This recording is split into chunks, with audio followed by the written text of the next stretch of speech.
Good afternoon, and welcome to the Local Leaders Institute on Creative Placemaking webinar. My name is Lynn McCormick. We're really happy to have you all here today to learn more about this really exciting program that the National Endowment for the Arts is sponsoring in partnership with LISC. Rebecca, you're going to have to switch the slides. Today, we're joined by our full team. My name is Lynn McCormick again. I'm the National Program Director for Creative Placemaking. My colleague, Rebecca Cortez-Chan, is with us. Hello. And Jen Hughes, who's Director of the Design and Creative Placemaking Program at the NEA, and Catherine Bray-Simons, who's the Design Specialist. So we're all here today to talk through this new program and are really excited to have you all joining us. We're really looking forward to sharing this with you and hopefully meeting some of you very soon. So I'm going to turn it over to Jen, and she's going to kind of walk us through the program and why we're doing it in a little bit, and then I'll come back on and just give a little more information about LISC. Well, hi everyone. Thank you so much for joining us.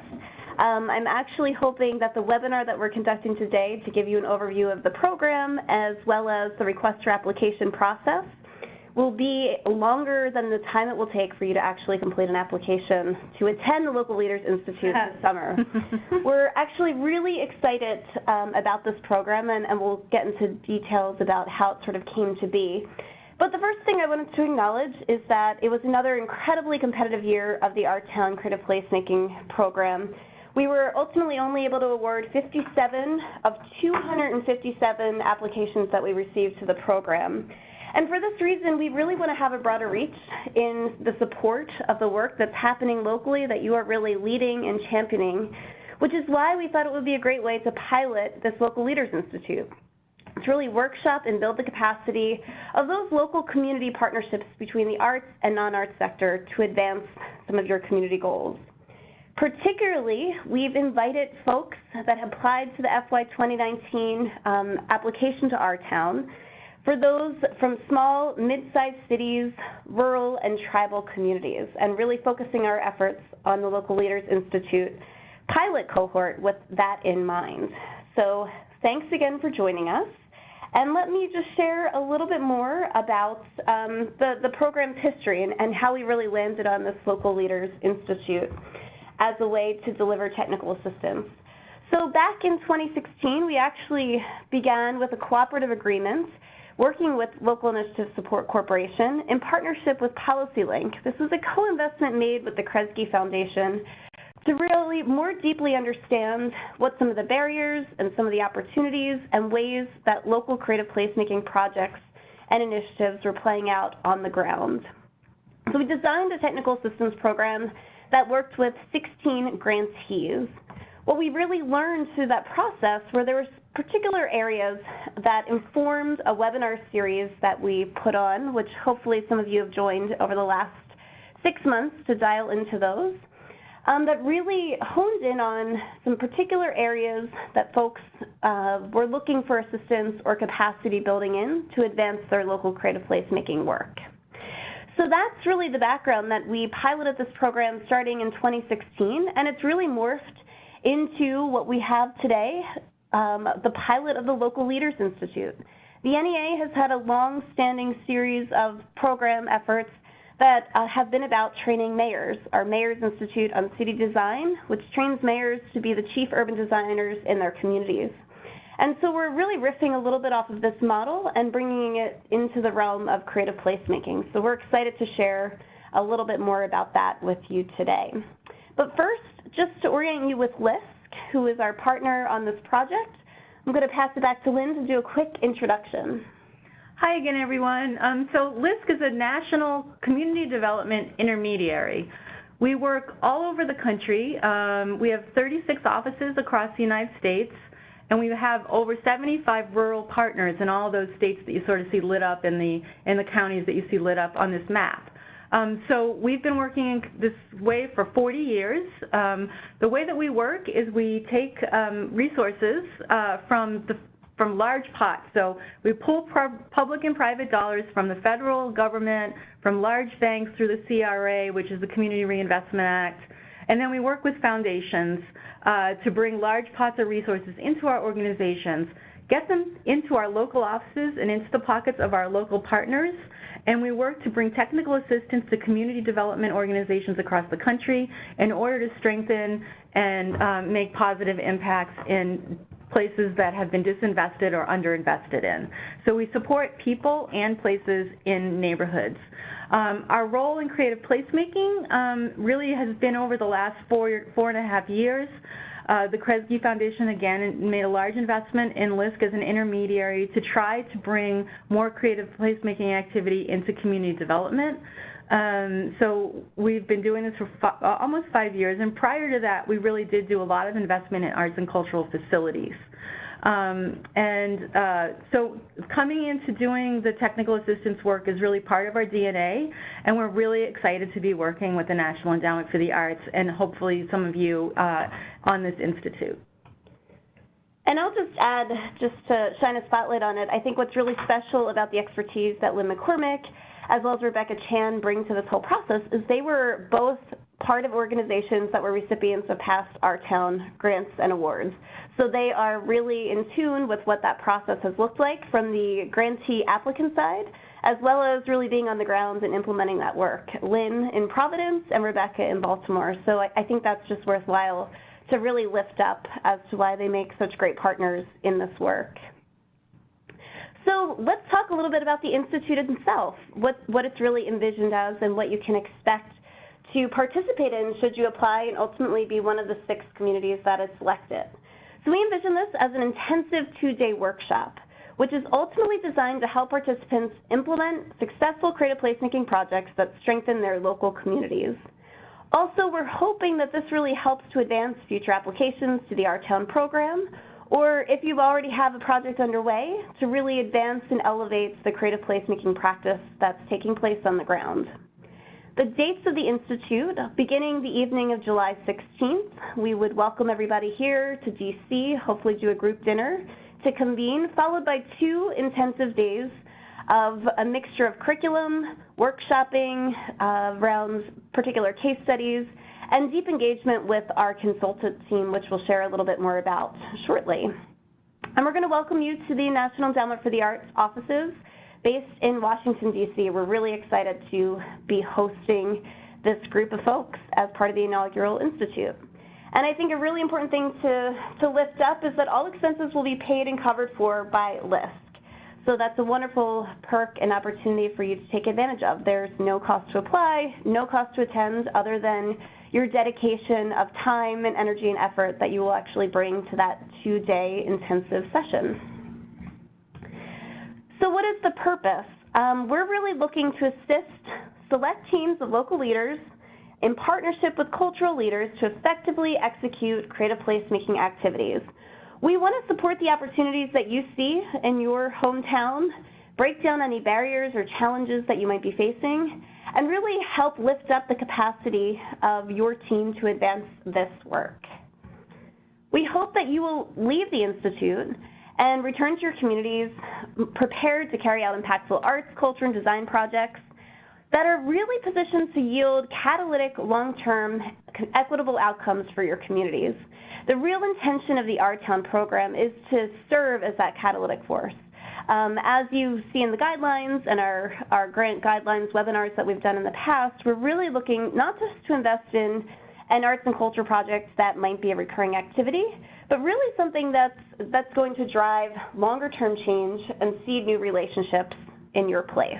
And we also hope that you'll have a great deal of expertise that you'll take back to your home community from your peers. I think one of the best benefits of this program is not just learning from a great group of consultants that we will bring to deliver some of the TA in the workshop, but you yourself have a lot of expertise to bring from your hometown and your place that I think will ultimately benefit all the communities involved. So I think we'll really have the chance to learn a lot together and hopefully to seed some of those longer-term peer connections that you can rely on as you move forward in your work beyond the 2-day institute. So the team approach. We are looking for you to apply as a team, which consists of one local, tribal, or government leader, as well as one arts design or cultural leader. And this is really modeled after the Our Town eligibility guidelines for the grant program. We want to see that local or tribal government partnership along with the arts design or cultural organization. And we're asking that the teams that are put forth need to fully commit to being present during the Institute. We recognize that these dates are set in stone. We want you to consider that carefully, that you can be fully present, meaning you're not going to be stepping out for meetings or phone calls, but that you can truly engage in the work that you will be putting forth, that we workshop, as well as sharing with the other participants in that institute.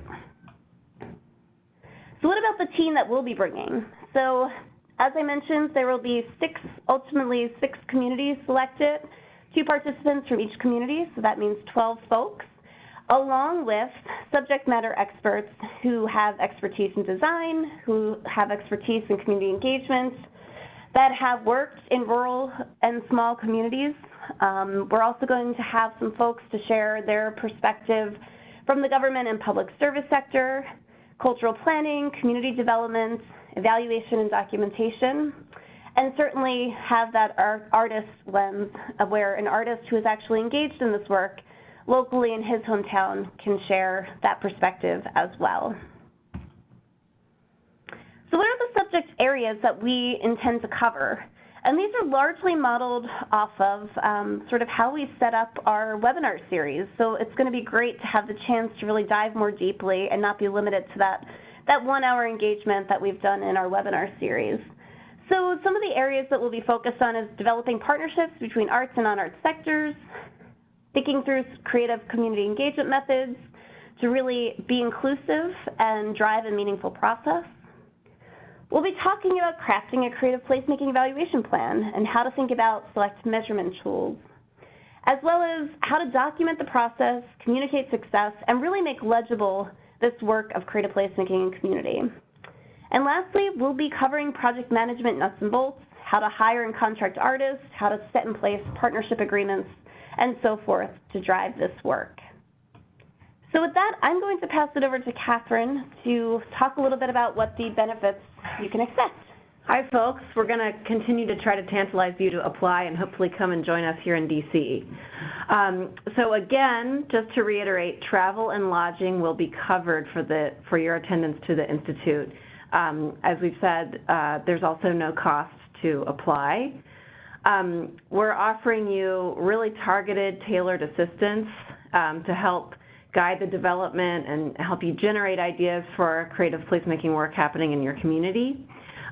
Really one-on-one mentorship with some really experienced, incredible practitioners, Jen mentioned, from across the country who have diverse expertise, but are coming to this institute with some field on-the-ground knowledge of what it's like to do this work in rural and smaller communities.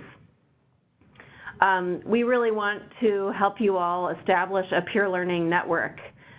So you're going to kind of have some time to bond with others who are, at a similar phase in getting this work off the ground in their communities, or, maybe have some more experience where you're looking to develop, and you can continue those relationships going forward. That's really this sort of like national inter-community exchange is how this creative placemaking community and field really functions, and so we want to invite you into that. You're going to leave with actionable tools and resources that you can take home and share with others, and so use in your own projects, but also help others get going to sort of give rise to this work in the grand scheme of things happening in your hometown. And of course, we're all going to also look at the application to our town. The deadline for that fiscal year 2020 round is coming up on August 8, 2019. So you're going to leave the Institute feeling really well prepared to apply again to our town. And we just want to sort of share at the outset some of the ground rules and expectations we have of participants to really make the Institute a success. It really depends on you all. So again, like Jen said, we need both team members to commit to being fully present for the 2-day workshop, and hopefully you can join also for the evening event on the evening of July 16th. And when we say be present, we mean physically present in the room, but also kind of like mentally, spiritually, intellectually present, meaning that you're not on your laptop or on a tablet or stepping out to take phone calls. Your work is really in the room with the peers and with our consultants. We want you to take an active role in carrying the project forward, carrying the water, and we hope that team members sort of occupy a position of readiness to implement the learning that they're taking home with them from the Institute. So think about that when you're assembling the team to apply, you know, who in your local government and who from your cultural ecosystem are really well positioned based on their job description or rank in the government to really make this project happen when you get home. We're going to ask you to prepare a short presentation about the work happening in your community and you know, share a project for us to workshop with you together. So we'll speak more about that upon acceptance to the Institute. We'll share some more direction on how to prepare that presentation of a case study. And really we want folks to come with an openness and a willingness to work together, work collaboratively, and be prepared to be impacted by what you learn from the Institute. So just to go over sort of how the workshop itself will work, your team is going to come with a project. Really, you can think about it as a case study from your home community. This you'll also describe in your application. We'll speak about that in a moment. Don't be too attached or belabor kind of coming up with a brilliant project to propose and present. We're really just asking you to bring us something that we can workshop all together as part of the Institute. It's really a jumping off point. You're going to, through that presentation, really describe the opportunities and also the barriers and challenges to success that we can all work on together. Our team of experts is going to present more curricular information from their areas of expertise. So we're going to hear from them and draw on their deep experience. And these folks are going to work with you all in smaller groups over the 2-day period to really get into the weeds on some of the tactical issues of sort of how to pull off your project successfully and how to deal with some of the issues and challenges you're facing. And then at the end, we're also going to send you home with workbooks so you can share this learning and help sort of facilitate learning and function as leaders in your home communities. And I'll just say we really are building this institute. We're modeling it after, as Jen said, our Mayor's Institute on City Design program, which is a long-standing program, and it's really successful. It really works. It's just incredible what happens in that room over this 2-day period. And the peer learning networks and bonding that's established between, in this case, the mayors that participate, and in the case of the Institute, all of you. Great, thanks, Catherine. So this is Lynn again. I'm going to go through the application now, and just before I start the application, I just want to let all of you know that there is a Q&A box at the bottom right-hand side of your screen. If you have any questions on what Catherine and Jen just sort of presented that you don't want to forget, you can type them into those boxes and we'll hold them till the end. At the end of the presentation, we're also going to unmute all of you so that you can just ask questions over the webinar setup. So you can either type them in on that Q&A box if you don't want to forget them now, or hold on to the end and then ask the questions. And also at the end, you can also type them in if you'd rather do it that way. So anyway, so we're just going to quickly go through the application. The application can be found on our website. I think you all got the invitation with the link, so we don't have that in here, but just please go to the website and There's the outline, the RFA, and then there's the application itself. So first of all, just going over the eligibility of the program, the NEA and LISCA are inviting applications from small and mid-sized communities, federally recognized tribes in rural areas. And I just want to emphasize that a lot of thought went into thinking about who we would invite to this first Local Leaders Institute, and we really feel it's important to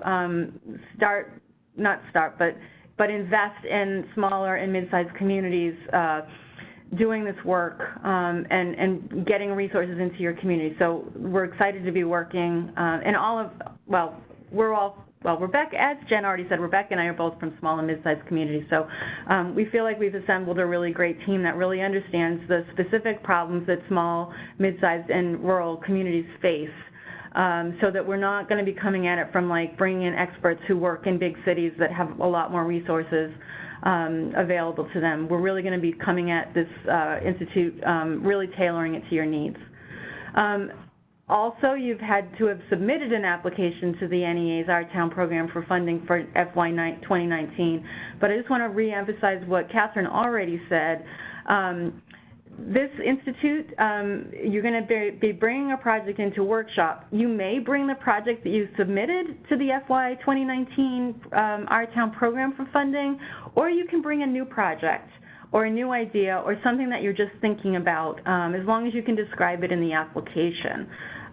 So if you really want to shift away from the project that you proposed or things have changed in your community, don't be shy about doing that. Again, you must include 2 local leaders, and so 1 government leader, tribal leader, and 1 arts and design and cultural leader. So those, and we've said that a few times. I'm going to talk a little bit more about that in a second. This is just straightforward application information. We still need the lead applicant to be the FY 2019 lead applicant organization, correct? That's right? Yes. Yes. So that's sort of the one thing that can't change in this application, but the partner organization can change if it's not still appropriate, or you want to switch that up because things have changed in your community. So and then the list of the 2 participants. That's the straightforward stuff on the application. The local leadership commitment. Now this is going to be 50% of what you're going to be ranked on in the application by the selection panel, which will be made up of experts in the field. We really want to know what the relationship is between the 2 team members, how they've worked together before, how they may not have worked together, but what their relationship is. And so if you could describe that in the application, that would be great. We'd also really like to know about the history of the organizations and how they've worked together. So what is how long have you worked together? Have you done other projects together? Why are you working together? What do you think this partnership is going to accomplish? How is this partnership going to help strengthen the work in the community that you're in? And how working together will actually get you to a place that working alone may not. And then the longer-term commitment that you have to the work, doing the work together, and moving forward into the future doing the work. So those are just the important things in that relationship piece. And again, that's a really important piece of this work, is that what we've seen over the last 10 years is these partnerships are really the key to making the work successful. So again, we'll be diving into sort of building strong partnerships, but we'd love it if you were coming in with sort of a pre-appreciation of each other. Do you want to say anything else about that, Catherine or Jen, before I move on? I would just say, this is perhaps obvious, but new partnerships are welcome. Long-standing partnerships are welcome. We're not surprised to see new partnerships. This is what we're looking to help support. You're embarking on new partnerships. Just, you want to describe a little bit about your aspirations for working together. Great. And again, this statement of need is the second part of the application, and this is 40% of the application that'll be ranked on, the application will be ranked 40% on the statement of need. And this is your project description and your aspirations. So describe the creative placemaking project your team will workshop at the Institute. Importantly, include the social, economic, or physical challenges your team wants to address in this project. So really be clear about the issue that is faced in your community that you think that this project is going to address. And that can be something simple like, you know, we need more economic development on our main street corridor, or it could be a more like sticky social problem. So don't get too hung up on what your, if your problem is big enough. Just make sure you're really clearly articulating what the problem is that you're looking to solve. And then what does your team hope to make happen by incorporating arts, culture, and design into the strategy to address these challenges? So just try to be as clear as you can about that. And again, you may revisit the project that you proposed in 2019, but you can also put a new project out there in this application. And I just want to emphasize, you know, we put very specific limits on the words for each of these sections. You know, we're looking for you to do less than 500 words. So we're not looking for any type of, you know, comprehensive thinking around this, but just really to get down some quick and dirty concepts, ideas that the two leaders are really committed to workshopping and thinking through together over the course of 2 days. So this is not an Our Town application process. I just want to really put that out there very clearly, that we hope that this is, you know, a light and fun list. And also, feel free to use bullets. You know, make lists of things that you hope to accomplish. It doesn't have to be in complete sentences if that helps with the word count too. You know, we can read. Sometimes it's actually easier to read those kinds of that kind of an approach. So don't feel that you have to make it an essay. It can be just really clear and articulated, and bullets are fine. So again, we want to make this easy, and we understand that things change. So we just want to reemphasize that you can cut and paste from your original application if you want to. Again, you're not required to submit the same project. And we really want you to do what's best for your community. Like, what is resonant, what is relevant right now in your community? That's what we want you to come to the table with, not something that you thought about 2 years ago that may not have any legs anymore, or, you know, is something else has changed and there's a different opportunity. So really just bring the most present opportunity that you have. Again, back to the statement of need. What are the key opportunities, barriers, or challenges that your community is facing? And then how will the community benefit from your participation in the Institute? So how is your community going to benefit from you coming, getting this experience, meeting other folks, being able to network with a national group of peers? What is that going to help happen in your community? How is that going to impact things in your own hometown? We also want you to identify your top 3 priority areas of technical assistance needs. Now, this can change as well. You may come in thinking that these, you know, the 3 that you've chosen are really the ones that you want to really dig into. As you're going through the first day, you may decide that it may be switching into something else. We're not going to be holding you accountable to these 3 things that you choose. We're just trying to get an idea of what you're all needing. So we found in the technical assistance program, we asked communities to sort of identify these things up front, and we found that they actually shifted as we were sort of unfolding the program. So don't get too hung up on this. Really just pick 3, and then we'll help think that through as you're getting your proposal ready. And then 10% of the application will be ranked on your long-term vision and anticipated outcomes. So how do you anticipate the support of the assistance will strengthen long-term outcomes of your project, including sustainability beyond the project completion?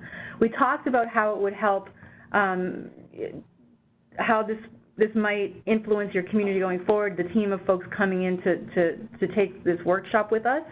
But what are you hoping to accomplish in terms of long-term sustainability, particularly in your partnership? Catherine, do you want to say anything else about that? I mean, Our Town is at its core really about supporting a sort of systemic change where creative placemaking becomes core to the way that your community does community development. And so to the extent that participating in this workshop can help you get there or help you kind of flesh what that might look like, that's what we're looking for here. So I already talked about the different pieces of the selection criteria. So the leadership commitment, that's half of the application in terms of what we're really looking for in terms of the strengths of your application. the 40% of the statement of need, and the 10% of long-term vision and anticipated outcomes. And so these applications will come in quickly. The deadline is April 29th, and we're going to notify applicants if they're accepted by May 15th. So we're going to do a quick turnaround on this so that those of you that are accepted into the program will have time to plan and make sure that you can be there in July. Please submit your proposals to Rebecca. Rebecca, do you want to say anything about submitting the proposals? Is there any specific thing that folks should know? And I believe there's instructions about this in the actual RFA, but to make sure that it's clearly labeled by lead applicant in the application file itself, just so we can keep things organized. It's a very technical thing, but just putting it out there. Great. So with that, I think we can start taking questions. We have a couple in the queue. We have a couple in the queue. We're going to unmute folks.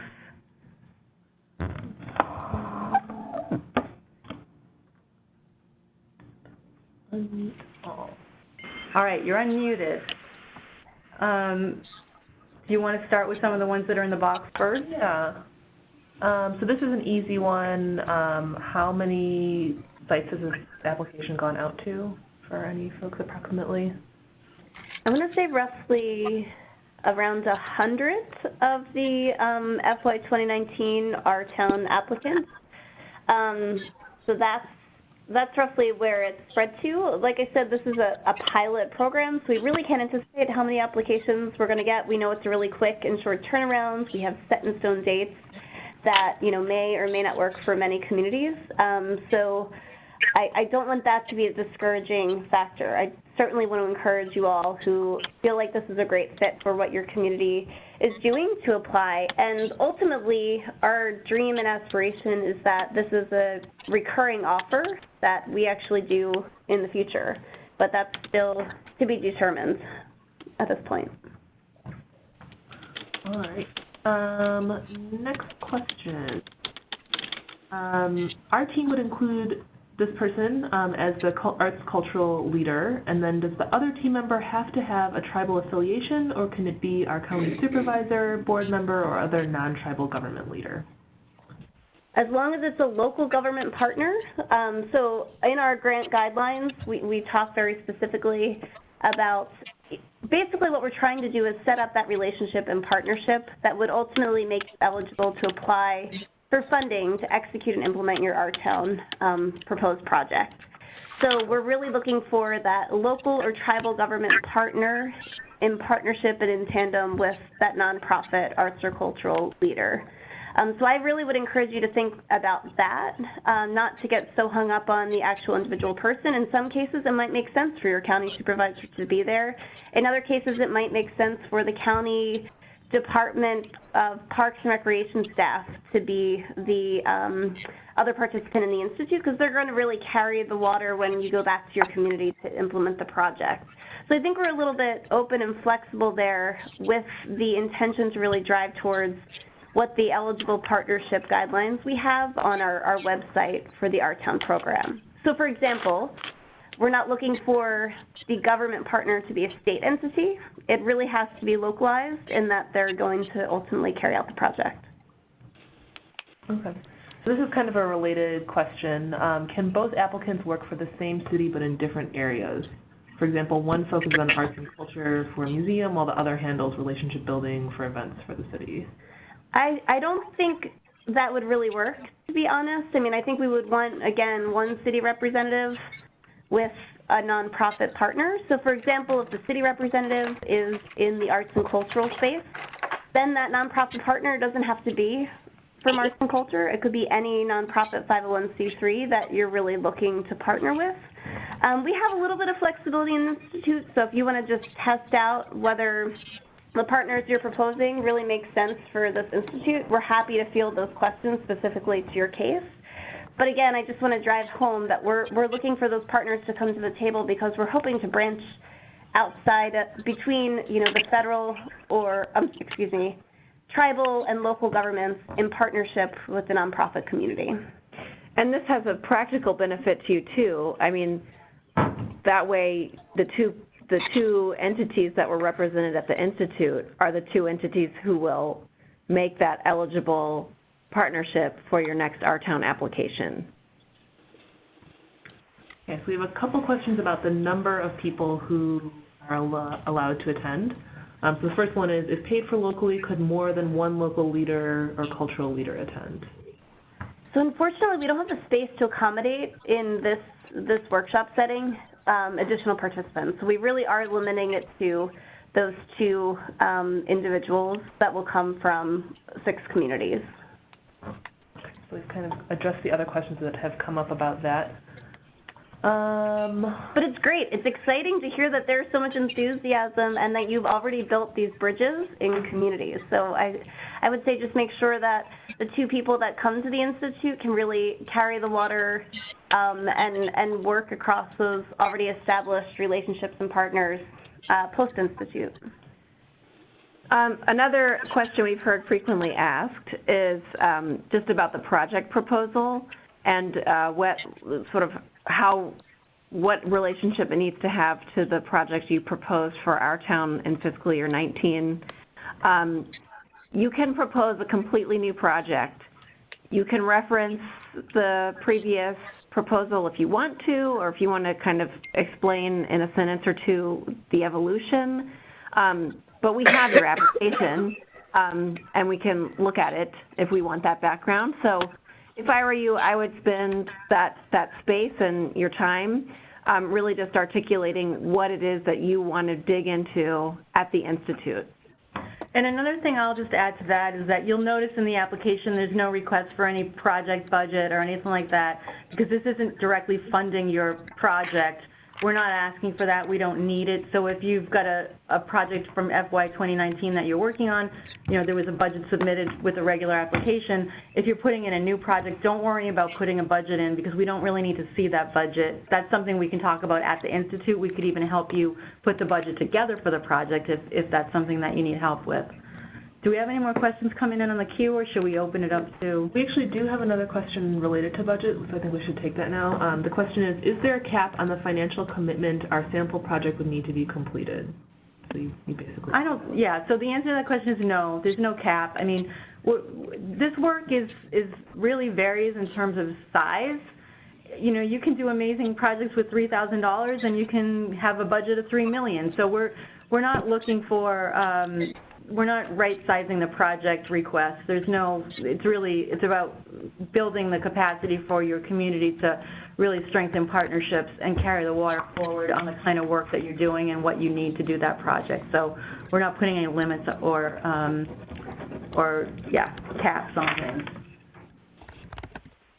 We don't, another question that's come up in the past about this is can we think about projects that are really construction-based? Is that correct, or? Yeah, I mean, it's interesting because the NEA can't fund construction or capital projects, so that just might be a practical note as you think about what you want to bring to the Institute. You know, a fundraising for a capital campaign to build a cultural facility, and you need help with like bidding out for the construction. That's probably not something we're going to be well able to help you take up in the Institute, because it's not something we fund at the NEA. And you know this from the application guidelines. But we can work on a sort of pre-development and community engagement leading up to a facility project like that, or fitting out developing a public space or redesigning a public space. So just to put that note with regard to project scale and budget size, maybe leave the sort of like construction or capital phase for another time. Let's talk about the pre-development phase. And I really want to emphasize what we would expect in terms of your projects that you're proposing. And I'm sorry, I'm hearing some background noise. I just want to make sure, we might just mute everybody again real quickly, so we can make sure that we're coming through loud and clear. You know, I would encourage you, as you're thinking, if you're thinking through a totally new project that you want to put forth for the Institute, I would drive you back to our grant guidelines. I would expect that to be either in the cultural planning category, under arts engagement activities, under design activities, or artist and creative business support. So really, those are the categories of what we will be workshopping. So I think I'm glad Catherine lifted that up around sort of a construction or capital project. If you're really talking about the design process for something you want to make happen in your community, great. But your project proposal should really align with ultimately the types of projects we can support and fund in the Our Town program. All right, we have one other question, then we can open it up in the chat box. This is an easy one for our NEA colleagues. Do you anticipate feedback being given on our Town 2019 applications prior to the Institute applications being due? Oh, well, we would love to talk to you if you'd like to do that, to set up your feedback call. Just email us at ot@arts.gov if you haven't already, and mention that you're interested in the Local Leaders Institute, and we'll do our best to get in touch with you in advance of the deadline. Yep, and I think that we can commit to, for those who specifically want to apply to the program, sharing panelist feedback and comments prior to your application. It's going to be really hard for us to do it for all of the rejected Our Town applicants in that time period, but I think for those who are getting ready in positions for the Local Leaders Institute application, we can certainly make that happen. So just, even if you sent the email already requesting feedback, send it again to ot@arts.gov. Bold, highlight that you are applying to the Institute, want to have this conversation before that deadline. And I just want to reemphasize when we have these applications reviewed, that 50% of your application is really going to be about the relationship between the two people and not so much worrying about what your project actually is, so don't overthink that part. It's really about what is the relationship between these two people and how is that relationship going to carry the work forward. It's not necessarily about how strong your project proposal is, because you know, that's why we're doing this, is to help folks really think through their project proposals and the work that they're doing in their communities to help strengthen that work. So just keep that in mind. Great. Okay, so we're going to open it up. If you have any questions, we are now all unmuted. Hey guys, this is Grayson. This is Grayson from Cherokee Village, Arkansas. Thank you guys so much for doing this call. One question that I didn't hear answered was on the team members, the local government official. Can that be someone that's elected, or do they need to be an employee of the city? I think either is fine. I think ultimately you need sort of that staff buy-in from like the local government staff member that's going to carry the project in your Our Town application, but for this Local Leaders Institute, if that elected official is really going to help champion this work locally, is going to bring along that local government in executing a project, certainly an elected official is fine and appropriate. Okay, thank you. Great question. Do want to emphasize, though, having worked in local government for 18 years, we want to make sure that if it is a local elected official, that they are present for the 2 days and that they're not jumping off the phone, you know, having to jump out of the meeting. And it can go that way for local government employees as well. It's really important that they really are present through the entire 2 days. We'll have breaks scheduled in so people can check email and do phone calls, but we really don't want folks like on their phone the whole time during the meeting or jumping out to do something. So just make sure that they understand that. Okay.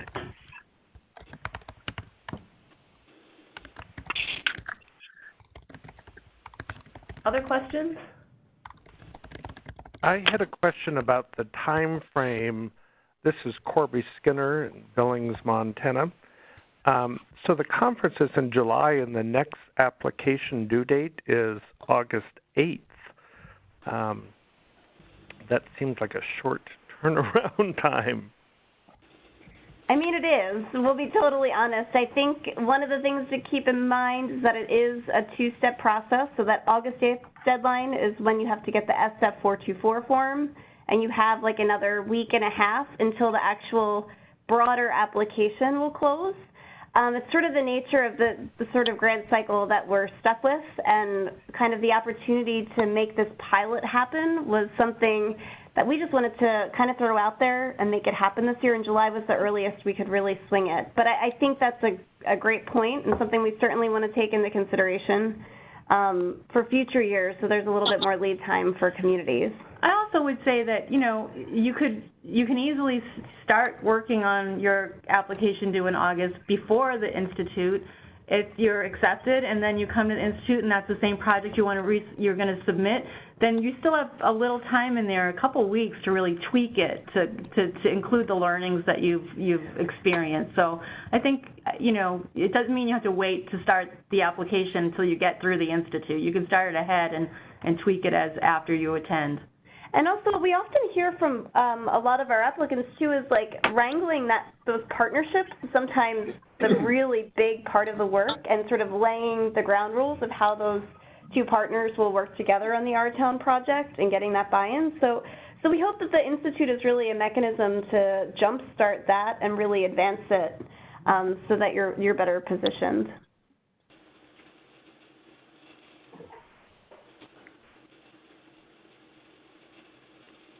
Hi, this is Becca from Southwest Iowa. I was wondering if a city or county wanted to, could they designate a volunteer who's not on an existing board or staff to be their attendee? If there's somebody in the community who's, I guess, better suited for that?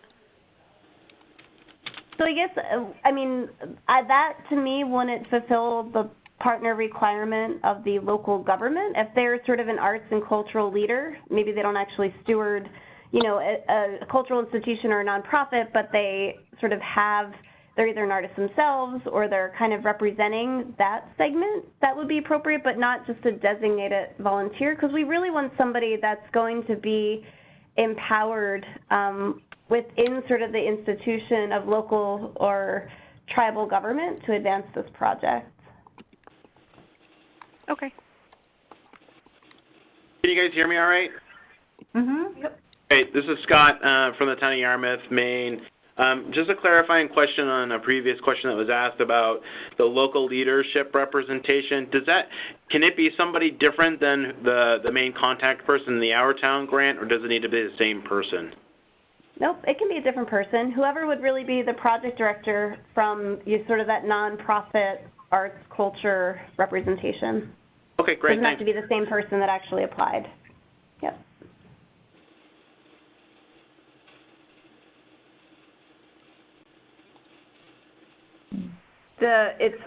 What we need to stay consistent is the organization that functioned in the lead applicant role, but the individual contact person can be different. Hi, this is Shirley in Chimayo. Regarding that last statement, we're a nonprofit that's partnering with another nonprofit. We were the secondary partner in the application in 2019. If we were shifting the management of the project from the primary partner to the secondary partner in our application for 2020, is there an issue there? So your lead applicant must have been a government organization, and you're saying the nonprofit partner would be changing, and that's fine. Actually, again, as long as you fulfill the eligibility requirements of Our Town, if you want to just take another look at those again, they're on our website. A nonprofit organization, or in this case, someone representing the cultural community, and someone representing a local government. No, I understand. And the lead applicant would need to remain consistent. Right. So the lead applicant in 2020 would have to remain consistent even if the project changed and the better lead partner had emerged from the local community. Let us have an all.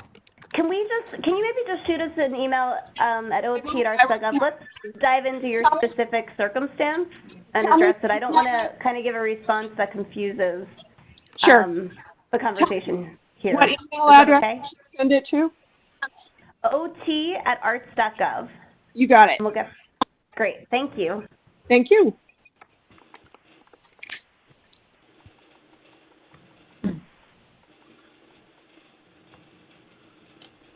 Anyone else out there have a question? I have a question. This is Ginger. Oh, we can't hear you. Oh, can you hear me now? Very faintly. Oh, see if I can. Okay, go ahead. We'll repeat your question. Go ahead. Sure. So this is Ginger from Madison, Wisconsin, and I had a quick question on how you sent the email to notify people and invited them to apply. Was it just based on our location size, or would our past application and what we are proposing work for? Nope.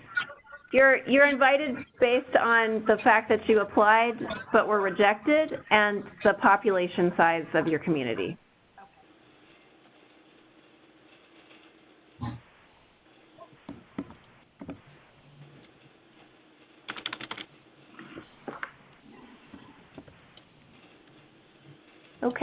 Okay, I think it sounds like there aren't any more questions. We're really looking forward to receiving your proposals. Thank you so much for joining us today.